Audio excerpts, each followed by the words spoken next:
ये ले जी क्रिकेट के हवाले से चैंपियन ट्रॉफी की लाइव अपडेट फ्रॉम गुजरांवाला से। ये गुजरांवाला के अवाम है और गुजरांवाला के अवाम का क्रेज़ चेक करें। टीसीएस ऑफिस के बाहर इंग्लैंड वर्सेस ऑस्ट्रेलिया के मैच के लिए लाइन लग चुकी है। फिजिकल टिकट जो है वो सेल हो रही है, लेकिन जो आप कह सकते हैं 1000 वाली 2500 वाली वो सारी बिक चुकी है। सिर्फ एक टिकट मिल रही है, वो भी 7500 वाली।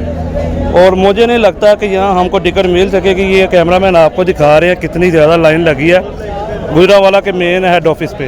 और ऐसे इधर ऐसा हो रहा है जैसे गुजरांवाले वाम के लिए खाना ना खुल गया, रोटी खुल गई, शफीक अहमद आजो वो सीन होया इत्थे। ते इत्थों मेरे ख्याल नाल जाना ही बनदा, धक्के वजदे ने पे। ते बाकी वेखो की हुंदा। कुछ लोगों को जिहड़े ने भाइयों को टिकट जिहड़ी वो मिल गई है, लेकिन बहुत मुश्किल है कि इत्थों टिकट मिले।